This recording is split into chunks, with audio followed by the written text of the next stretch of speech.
हूं आपके साथ हिमानी नथानी। शाम के 4 बजने को हैं और हम आपके लिए लेकर हाजिर हैं 4:40 खबरें। लेकिन उससे पहले एक बड़ी खबर सामने आ रही है, उस पर एक नजर डाल लेते हैं।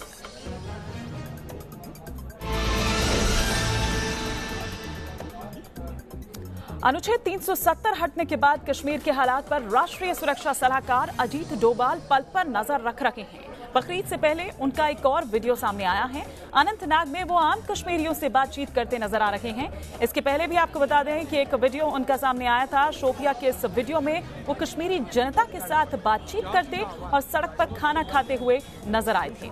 इसके अलावा उन्होंने जम्मू कश्मीर पुलिस, सीआरपीएफ और सेना के जवानों से मुलाकात की थी, साथ ही उनकी हौसला अफजाई की थी। तो ये तस्वीरें हम आपको दिखा रहे हैं। मिशन कश्मीर पर हैं अजीत डोभाल। अनंतनाग में दिखाई दिए वो कश्मीरियों से बातचीत करते हुए। दूसरी तस्वीर आप देख पा रहे हैं, बकरीद से पहले वो पहुंचे लोगों का हालचाल जानने के लिए। इससे पहले उनका एक वीडियो यही जो आप इस वक्त देख पा रहे हैं और कश्मीरियों के साथ खाना खाते हुए वीडियो वायरल हुआ था, जिसे लेकर काफी ट्रोल उनको किया गया था। और कांग्रेस की तरफ से ये कहा गया था, गुलाम नबी आजाद की तरफ से ये कहा गया था कि पैसे देकर आप किसी को भी खरीद सकते हैं। और तब ये बात काफी चर्चा में आ गई थी, ये तस्वीर काफी चर्चा में आ गई थी और ये कहा जा रहा था कि क्या ये कश्मीरियों का अपमान नहीं है। इस तरह से करके क्या कांग्रेस उनका अपमान करने के साथ साथ उनको भड़का नहीं रही है। लेकिन ये तस्वीरें हम आपको यहाँ पर दिखा रहे हैं। शोपिया में भी लोगों से मिले थे, अनंतनाग में भी लोगों से मिल रहे हैं। ये तस्वीरें हम आपको यहाँ पर दिखा रहे हैं। आप देख सकते हैं कि कितना कैजुअली वो वहाँ पर लोगों से मिल रहे हैं, बात कर रहे हैं और लोग भी उनको अपने बीच का ही पाके बड़े आराम से उनके साथ हंसी ठिठोली करते हुए, बातचीत करते हुए। तो ये तस्वीर हम आपको दिखा रहे हैं अनंतनाग की। बकरीद से पहले वो मिले। 3 तस्वीरें इस वक्त आपके टेलीविजन स्क्रीन पर। लोगों से मुलाकात करती अनंतनाग में आप एनएसए अजीत डोभाल को देख पा रहे हैं। बकरीद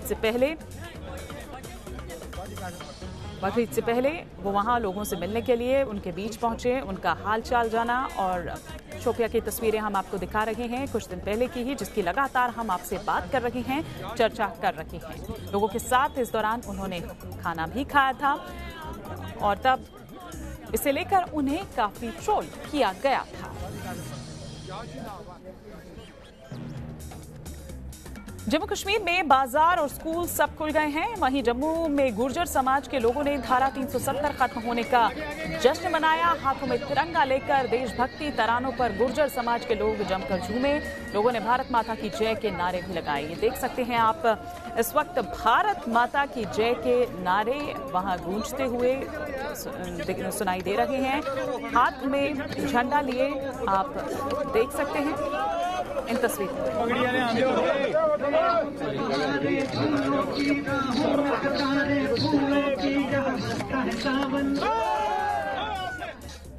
तो एक अलग ही नजारा, एक अलग ही फिजा देखने को मिल रही है जम्मू कश्मीर में। इधर जम्मू में जिंदगी पटरी पर है। जम्मू के रघुनाथ मंदिर में लोगों की भारी संख्या में यहां भीड़ देखी गई। दर्शन के लिए वो यहां पर आ रहे हैं। जम्मू से शाहनवाज खान की रिपोर्ट देखिए। जम्मू कश्मीर से आज धारा 370 को हटाए 5 दिन पूरे हो गए हैं, जिसके बाद अगर हम जम्मू की बात करें तो हालात एकदम सामान्य यहां पर नजर आ रहे हैं और धारा 144 जो है वो यहां पर पूरी तरह से हटा दी गई है। हम इस समय रघुनाथ टेम्पल के पास यहां पर मौजूद हैं और आप देख सकते हैं कि सारा बाजार जो है वो यहाँ पर खुला हुआ है। इसके साथ ही जो जम्मू के सारे स्कूल हैं उनको भी यहाँ पर खोल दिया गया है और जगह जगह यहाँ पर ज़रूर पैरामिलिट्री फोर्स के जवान जो हैं वो अलग अलग पॉइंट्स पे तैनात हैं। जम्मू कश्मीर पुलिस जो है वो पूरी स्थिति पर यहाँ पर नज़र बनाए हुए है, लेकिन लोगों के पहुँचने का सिलसिला लगातार जारी है। माता वैष्णो देवी की यात्रा चल रही है और लोग वो यात्रा कर यहाँ पर माता वैष्णो देवी के मंदिर में यहाँ पर जाने के बाद यहाँ पर रघुनाथ मंदिर जो है वो यहाँ पर दर्शनों के लिए पहुँच रहे हैं। तो कुल मिलाकर सारे हालात जो हैं उनको सामान्य करने की यहाँ पर कोशिश प्रशासन की हो रही है। तो जम्मू के बाजार में रौनक है। बकरीद की वजह से लोग खरीदारी के लिए बाहर निकल रहे हैं। शाहनवाज खान की ये एक और रिपोर्ट देखिए। जम्मू से धारा 144 हटा दी गई है, जिसके बाद अब जम्मू जो है वहां पर हर चीज सामान्य रूप से होना शुरू हो गई है और ईद से पहले किस तरह की रौनक जम्मू में देखी जा रही है वो आप तस्वीरों में यहाँ पर देख सकते हैं। ये जो बकरी ईद होती है इसमें बड़ी तादाद में यहाँ पर बकरों की खरीदारी जो है वो यहाँ पर मुस्लिम समाज के लोग यहाँ पर करते हैं। और आप देख सकते हैं कि किस तरीके से यहाँ बकरों का बाजार जो है वो यहाँ पर लगा हुआ है। और मैं आपको बता दूं कि इस बार जो ईद है उसमें जो अधिकतम कीमत यहाँ पे इस समय बकरे की है वो 1 लाख रुपया है। और लगातार अब लोग जो हैं वो यहाँ पर इस मार्केट में यहाँ पर पहुँच रहे हैं। और जो 370 हटाया गया है, 35 से हटाया गया है, उसका असर अब धीरे धीरे यहाँ पर जम्मू में पूरी तरह से यहाँ पर खत्म हो गया है। और आज दिल्ली में साधु संतों की एक अहम बैठक हुई। इस बैठक के बाद राम जन्मभूमि न्यास के अध्यक्ष रामविलास वेदांती से न्यूज नेशन ने खास बातचीत की। सुनिए क्या कुछ कहा उन्होंने। देश की जनता जिसकी प्रतीक्षा कर रही थी, अब देश की जनता को पूर्ण विश्वास हो गया है कि भाजपा ने जो संकल्प लिया था, विश्व हिंदू परिषद ने जो संकल्प लिया था, राष्ट्रीय स्वयंसेवक संघ ने जो संकल्प लिया था, वह संकल्प अब पूरा होने वाला है। हमने 2014 के चुनाव में कहा था नरेंद्र मोदी प्रधानमंत्री बनेंगे तो हम सब साधु महात्माओं की इच्छा की पूर्ति होगी। अब नरेंद्र मोदी प्रधानमंत्री बन गए। 5 साल के बाद 2019 के चुनाव के बाद प्रधानमंत्री नरेंद्र मोदी ने हम लोगों को एजेंडे को आगे बढ़ाने का काम किया है। और इसके लिए सुप्रीम कोर्ट में जो सुनवाई हो रही है, यही जज थे उस समय भी। 2019 के चुनाव से पहले भी यही लोग थे और 2019 के चुनाव के बाद भी यही लोग हैं। जिन लोगों ने राम जन्मभूमि के पन्ने को खोल कर देखा भी नहीं था, उस बस्ते को नीचे दबा दिया था, वह पन्ना खुल गया है। जम्मू कश्मीर में बीते 20 सालों में 435 मंदिर तोड़े गए, उसके ऊपर भी विचार किया जाएगा क्या? संत समाज की बैठक है, 370 हट चुके। देखिए ऐसा है, जो भी मंदिर टूटे हैं अब वहाँ पर 370 धारा हट गई है, 35 से हट गया है। अब उन मंदिरों का पुनरुद्धार होगा। और आइए अब कुछ और खबरों पर नजर डालें। इधर उत्तराखंड में भीषण बारिश ने भारी तबाही मचाई हुई है। जगह जगह पर भूस्खलन होने से लोगों को दिक्कतों का सामना करना पड़ रहा है। इन तस्वीरों में आप देख सकते हैं कि किस प्रकार पहाड़ों से लगातार मलबा गिर रहा है। लगातार मलबा गिरने से लोग दहशत में हैं। ऋषिकेश और बद्रीनाथ के बीच NH58 पर मूसलाधार बारिश की वजह से ये पूरा क्षतिग्रस्त हो गया है। कई जगहों पर राजमार्ग टूटकर अलकनंदा नदी में समा गया है और लैंडस्लाइड की वजह से एक लंबा जाम लगने की वजह से यात्री खासे परेशान हैं। देश के करीब आधे राज्यों में बाढ़ का कहर है। लगातार हो रही भारी बारिश से नदियां उफान पर हैं। नदियों के उफनाने से ओवरफ्लो हो रहे बांधों के गेट खोले जा रहे हैं, जिससे तेज रफ्तार से गिरता पानी बाढ़ के खतरे में इजाफा कर रहा है।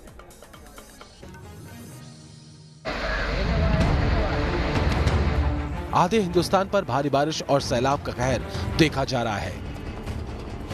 आसमानी आफत से नदियां उफान पर हैं। रिहायशी इलाकों में सैलाब का पहरा है। ऐसा लग रहा है कि मानो लहरों के वेग में सब कुछ बह जाएगा। इस बीच देश भर में नदियों के उफान पर होने से बांध लबालब भर चुके हैं। ओवरफ्लो होने से बांधों के गेट खोले जा रहे हैं, जिससे प्रलयंकारी पानी तेज वेग से रिहायशी इलाकों की तरफ बढ़ रहा है।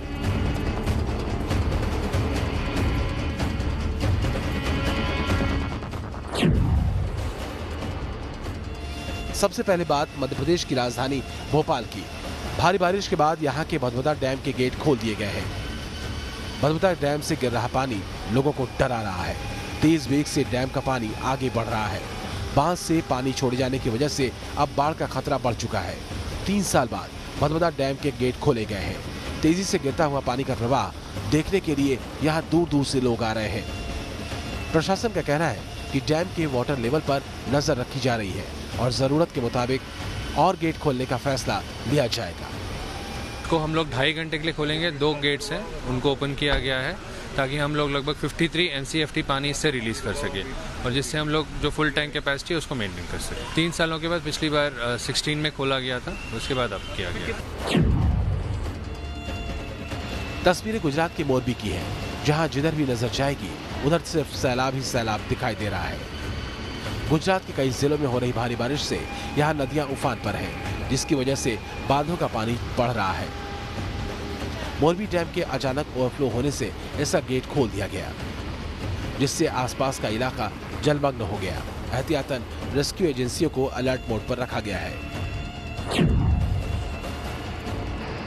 तस्वीरें श्रीशैलम बांध की हैं। कुर्नूल सहित पूरे आंध्र प्रदेश में जबरदस्त बारिश हुई है, जिसके बाद से श्रीशैलम डैम के 4 गेट खोल दिए गए हैं। बाढ़ और बारिश के बाद उफनाई नदियों ने विकराल रूप धारण कर लिया है। डैम की लहरें मानो सब कुछ निगल जाने को तैयार हो। श्रीशैलम बांध के आसपास के गांव में भी अलर्ट जारी कर दिया गया है। एनडीआरएफ की टीम भी तैनात कर दी गई है। Team news nation. दक्षिण भारत के कई राज्य भारी बारिश और सैलाब के कहर से जूझ रहे हैं। केरल में कई जगहों पर भूस्खलन होने से लोगों की परेशानी बढ़ गई है। केरल में लगातार हो रही बारिश से जगह जगह लैंडस्लाइड हो रहा है।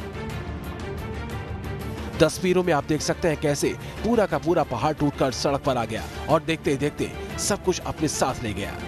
केरल के मल्लापुरम से आई ये तस्वीर बेहद डरावनी है। देखिए, यहाँ एक सड़क पर लोगों की आवाजाही लगी है। खराब मौसम की वजह से बादल घुमड़ रहे हैं। सीसीटीवी तस्वीरों में आप देख सकते हैं कि यहाँ एक घर के कोने में एक शख्स खड़ा है। उसे खतरे का एहसास हो जाता है। शख्स तेजी से घर के अंदर भाग जाता है। इसी दौरान सड़क पर छाता लेकर आता हुआ शख्स पहाड़ी से आता मलबा देखकर डर जाता है और वहीं पर गिर जाता है। अगले ही पल शख्स तेजी से भागता है, लेकिन बिजली की तेजी से हुए लैंडस्लाइड से पार नहीं पा पाता। पहाड़ से गिरे मलबे में शख्स दब जाता है। शरत नाम का यह शख्स किसी तरह बच जाता है, लेकिन इसकी मां, पत्नी और 1.5 साल के बेटे का पता नहीं चल पा रहा। तेजी से हुए इस लैंडस्लाइड से आसपास के इलाके में अफरा तफरी मच जाती है। अब लैंडस्लाइड की दूसरी तस्वीर देखिए। केरल का वायनाड कई दिनों से भारी बारिश और लैंडस्लाइड से जूझ रहा है। यहाँ सैलाब से दरकते पहाड़ों से तबाही देखी जा सकती है। पहाड़ों से गिरा मलबा तेजी से रहायशी इलाकों को अपनी जद में ले रहा है। वायनाड में आसमान से बरसती आफत से लोग मुश्किल में हैं। रहायशी इलाकों में तेजी से मलबा फैल रहा है।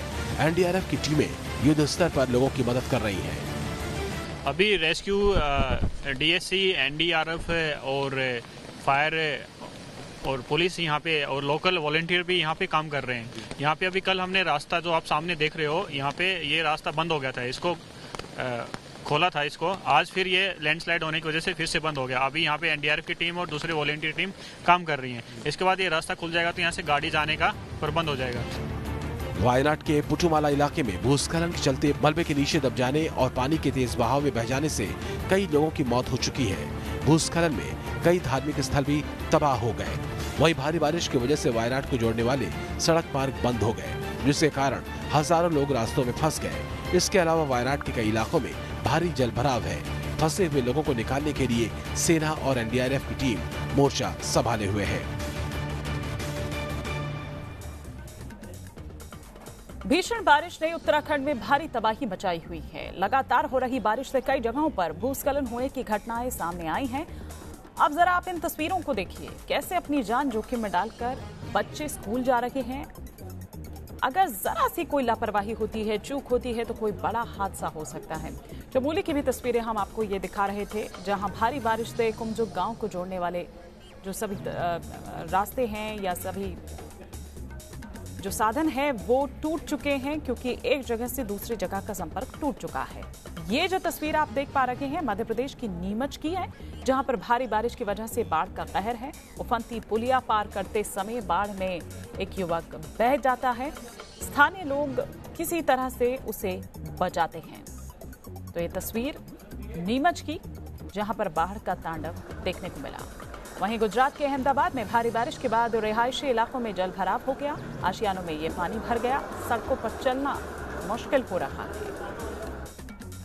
केरल के मलप्पुरम में भारी बारिश के बीच टूटकर गिरा पुल, पानी से लबालब ब्रिज पर आवाजाही थी बंद। लगातार बारिश से पूरा इलाका हुआ जलमग्न।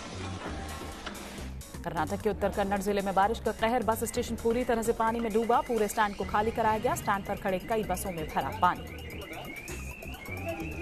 असम के गुवाहाटी से सामने आई हैरान कर देने वाली तस्वीर, सैलाब की चपेट में आने से गिरा स्कूल परिसर, मलबा गिरने की तस्वीर आई सामने।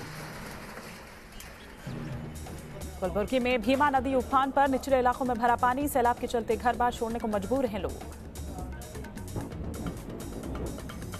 कर्नाटक के मंगलुरु में सैलाब से जनजीवन अस्त व्यस्त। नेत्रावती नदी का पानी रिहायशी इलाकों में घुसा। लगातार बारिश से हालात और खराब। गुजरात के जामनगर में सैलाब में डूबा मंदिर। एहतियातन पूरे इलाके को पहले ही खाली करा लिया गया था। टापू बने में तब्दील हुआ इलाका। गुजरात के नाडियाड में भारी बारिश में ढही 3 मंजिला इमारत। 3 लोगों की मौत, कई जिंदगियां मलबे में दबी। एनडीआरएफ की टीमें रेस्क्यू ऑपरेशन में जुटी। नाडियाड में भारी बारिश की वजह से परेशानी। सड़कें डूबी, गलियों में जलभराव। कई घरों में भी घुसा बारिश का पानी। गुजरात की लाइफलाइन नर्मदा नदी का जलस्तर खतरे के निशान के पार। सरदार सरोवर नर्मदा डैम में पानी पहली बार 131 मीटर की सतह को छुआ। डैम के दरवाजे खोले गए। आइए अब कुछ और खबरों पर नजर डाल लें। तो कांग्रेस की कमान किसे मिलेगी, एक बड़ी खबर यहां पर लगातार आ रही है जिस पर नजर हमारी बनी हुई है। किसे मिलेगी ये कमान, कौन होगा भारत की सबसे पुरानी पार्टी का नया अध्यक्ष, ये तय करने के लिए आज कांग्रेस वर्किंग कमेटी की बैठक हुई। बैठक के बाद सोनिया गांधी ने कहा कि नए अध्यक्ष को चुनने की प्रक्रिया में मैं और राहुल शामिल नहीं होंगे। 1.5 घंटा ये बैठक चली थी। अब रात में ये कहा गया है कि 9 बजे इसका ऐलान किया जाएगा। ये रिपोर्ट देखिए।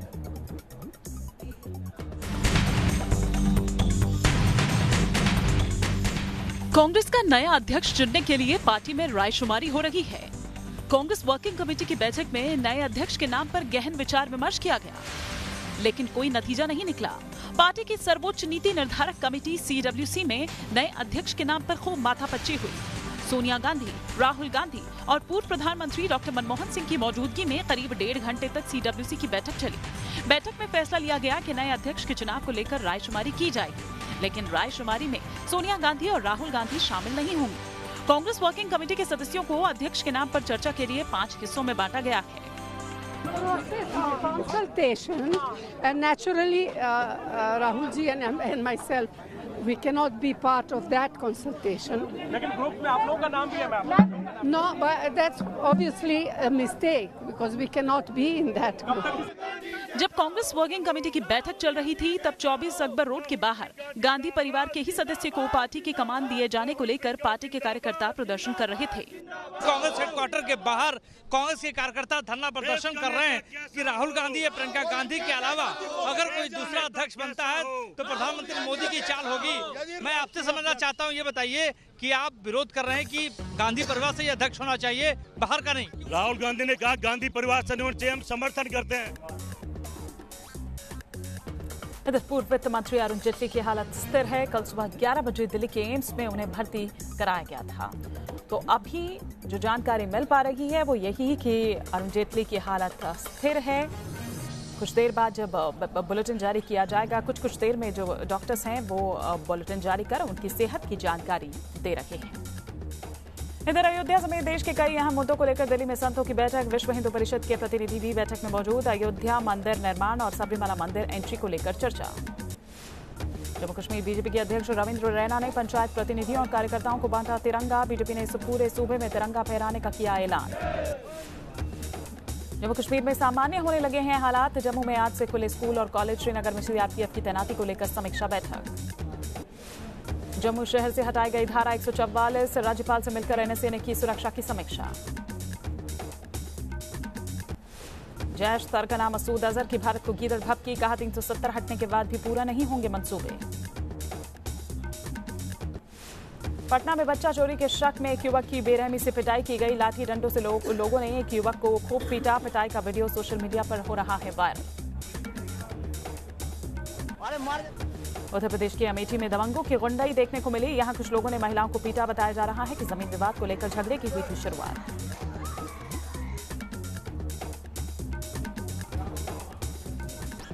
बात मध्य प्रदेश के ग्वालियर की करेंगे, जहां जज के बंगले में तैनात होमगार्ड ने फांसी लगाकर खुदकुशी कर ली। मध्य प्रदेश के ग्वालियर में विशेष न्यायाधीश एस्ट्रो सिटी के बंगले पर तैनात होमगार्ड राय सिंह ने फांसी लगाकर खुदकुशी कर ली। राय सिंह 25 मई से न्यायाधीश के बंगले पर ड्यूटी कर रहे थे। शुक्रवार की शाम को राय सिंह ड्यूटी करने आए थे। हर रोज सुबह 6:30 बजे वो बंगले से घर के लिए जाते थे। आज सुबह जब वो घर नहीं पहुंचे तो घर वालों ने फोन किया। जब किसी ने फोन रिसीव नहीं किया तो घर वाले परेशान हो गए। इस बीच दूसरे बंगलों पर पदस्थ जवानों को खुदकुशी की सूचना मिली तो उन्होंने उच्च अधिकारियों को घटना की जानकारी दी। ये राय सिंह नाम का सैनिक है, ये मजिस्ट्रेट साहब के नाइट ड्यूटी में ड्यूटी करता था और इसने यहाँ 3 साइड में फांसी लगाई है। इसके संबंध में जांच कर रहे हैं। प्राथमिक दृष्टि में पता चला है कि इसका कोई जमीन का विवाद चल रहा था, उससे परेशानी में इसने फांसी लगाई। मृतक जवान राय सिंह भिंड जिले का रहने वाला था। ग्वालियर में वो अपने परिवार के साथ रहता था। राय सिंह जमीन के विवाद के चलते कुछ दिनों से बेहद परेशान था, लेकिन घर वालों का आरोप है कि ये खुदकुशी नहीं बल्कि हत्या है। ये फांसी जो लगाई है ये इसने नहीं लगाई, ये फांसी किसी की लगाई हुई है। इसके पीछे आदमी लगा रखे थे। जमीन का विवाद चल रहा था कि पटवारियों से मिल गए, किसी ने दूसरे के नाम से करा दी थी।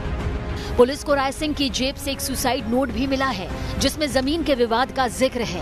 फिलहाल पुलिस ने सुसाइड नोट कब्जे में ले लिया है और उसकी जांच कर रही है।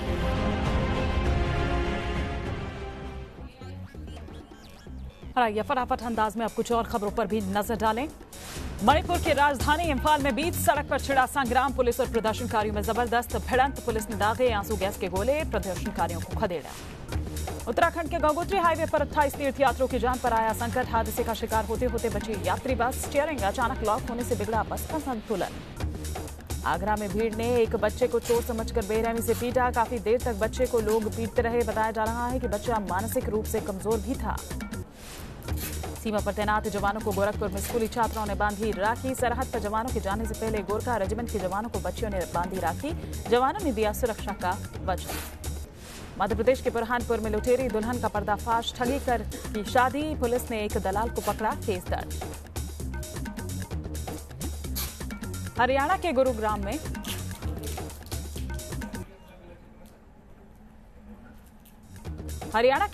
में एक स्कूल वैन में अचानक आग लग गई। गनीमत ये रही कि हादसे के वक्त वैन में कोई बच्चा मौजूद नहीं था। ड्राइवर ने वक्त रहते वैन से उतरकर अपनी जान बचाई। जानकारी के मुताबिक वैन में आग शॉर्ट सर्किट की वजह से लगी। मौके पर पहुंचे दमकल कर्मियों ने खासी मशक्कत के बाद आग पर पाया काबू।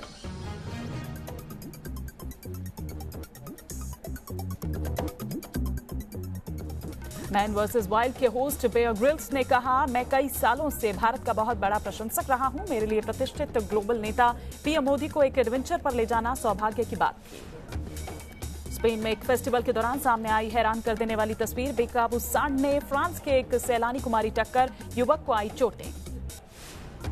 इस बुलेटिन में फिलहाल इतना ही। रुकेंगे एक ब्रेक के लिए।